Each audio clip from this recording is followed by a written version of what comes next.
The Book of Genesis, chapter 8.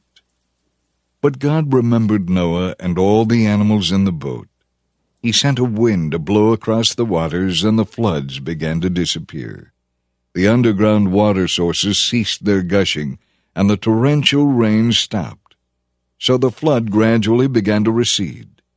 After 150 days, exactly 5 months from the time the flood began, the boat came to rest on the mountains of Ararat. 2.5 months later, as the waters continued to go down, other mountain peaks began to appear. After another 40 days, Noah opened the window he had made in the boat and released a raven that flew back and forth until the earth was dry. Then he sent out a dove to see if it could find dry ground. But the dove found no place to land because the water was still too high. So it returned to the boat, and Noah held out his hand and drew the dove back inside. 7 days later, Noah released the dove again. This time, toward evening, the bird returned to him with a fresh olive leaf in its beak. Noah now knew that the water was almost gone. A week later, he released the dove again, and this time it did not come back.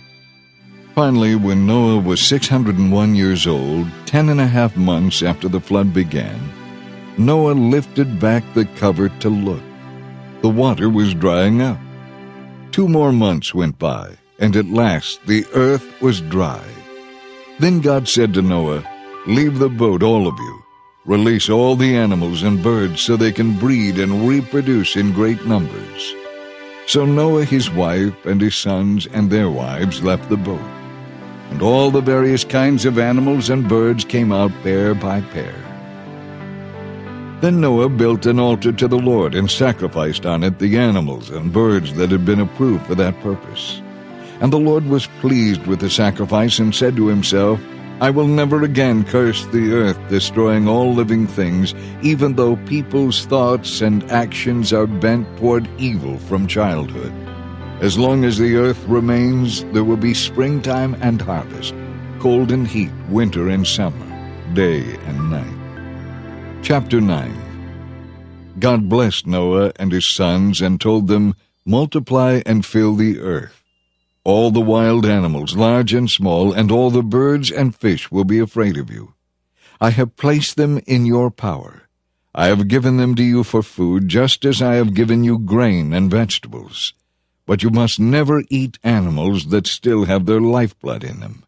And murder is forbidden. Animals that kill people must die, and any person who murders must be killed.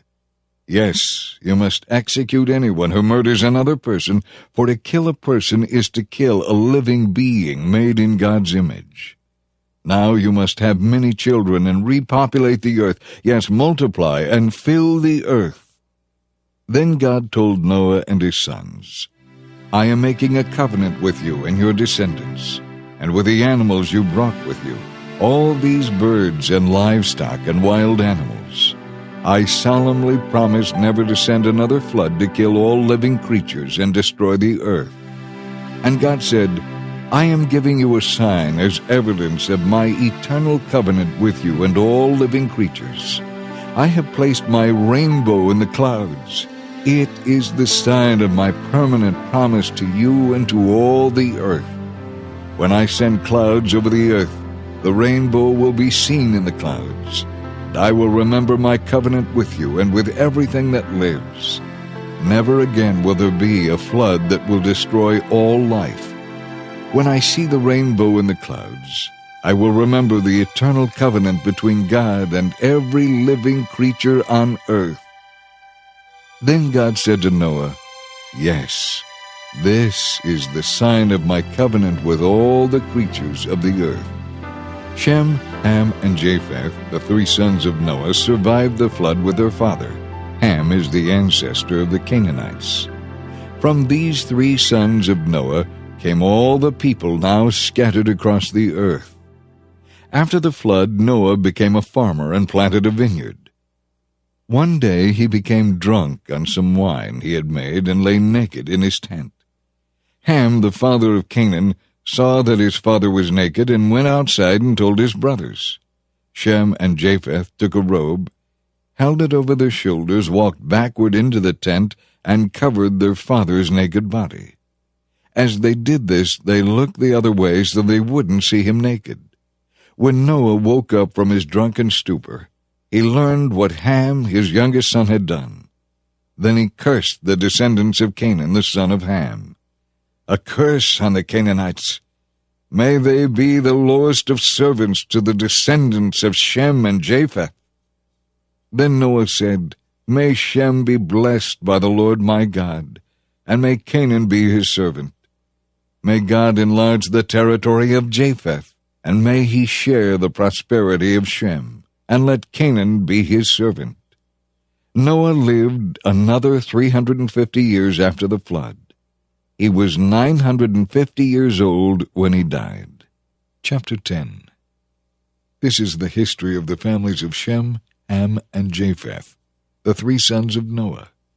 Many children were born to them after the flood. The descendants of Japheth were Gomer, Magog, Madai, Javan, Tubal, Meshech, and Tiras. The descendants of Gomer were Ashkenaz, Riphath, and Togarmah. The descendants of Javan were Elisha, Tarshish, Kittim, and Rodanim. Their descendants became the seafaring peoples in various lands, each tribe with its own language.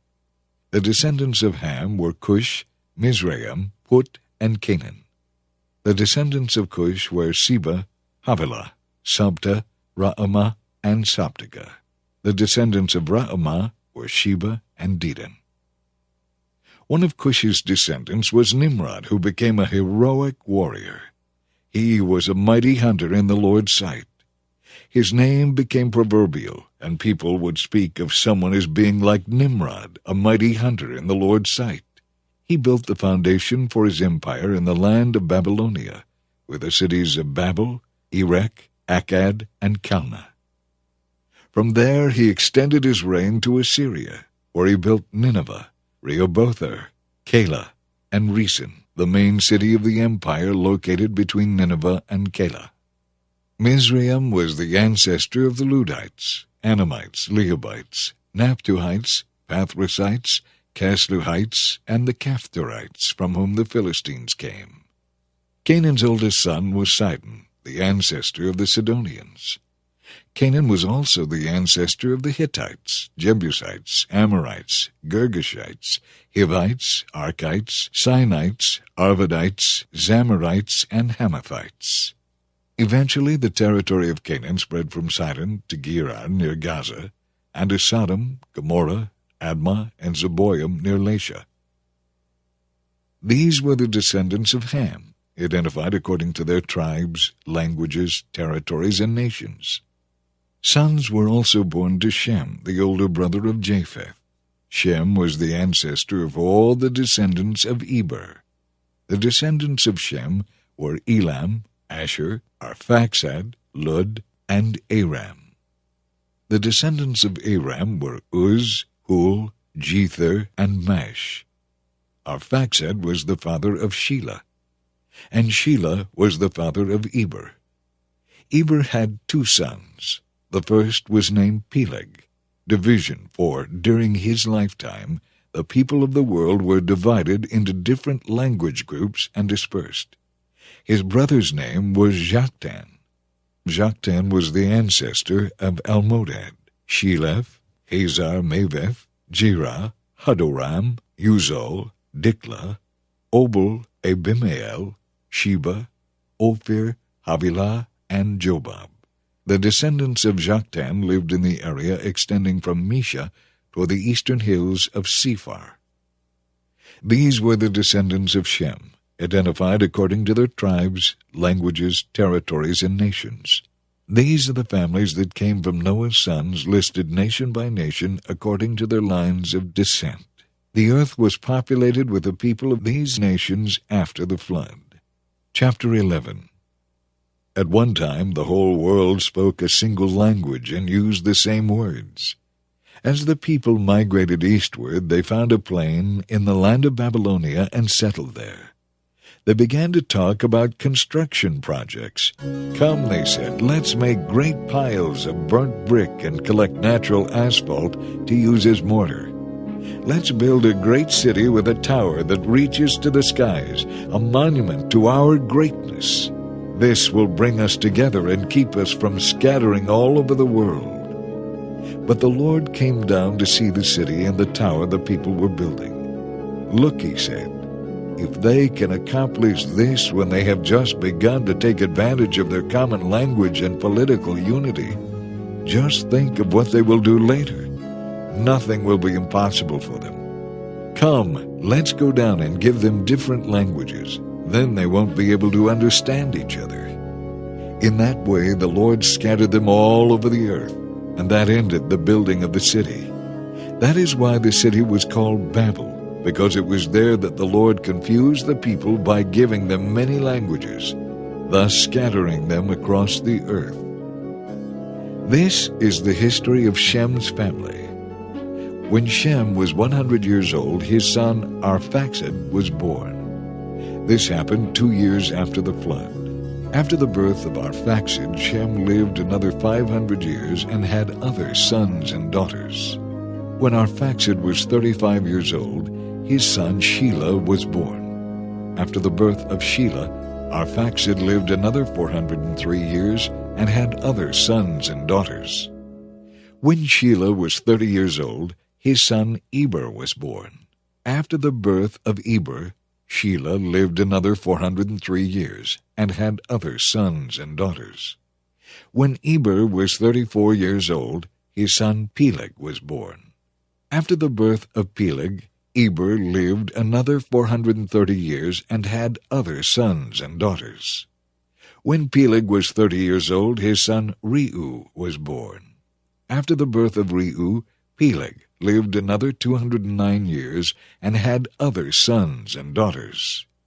When Reu was 32 years old, his son Serug was born. After the birth of Serug, Reu lived another 207 years and had other sons and daughters. When Serug was 30 years old, his son Nahor was born. After the birth of Nahor, Serug lived another 200 years and had other sons and daughters. When Nahor was 29 years old, his son Terah was born. After the birth of Terah, Nahor lived another 119 years and had other sons and daughters. When Terah was 70 years old, he became the father of Abram, Nahor, and Haran. This is the history of Terah's family. Terah was the father of Abram, Nahor, and Haran.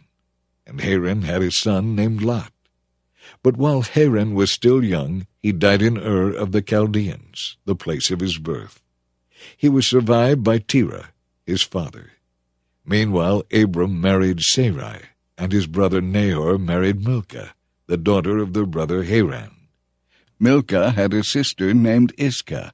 Now Sarai was not able to have any children. Terah took his son Abram, his daughter-in-law Sarai, and his grandson Lot, his son Haran's child, and left Ur of the Chaldeans to go to the land of Canaan. But they stopped instead at the village of Haran and settled there. Terah lived for 205 years and died while still at Haran.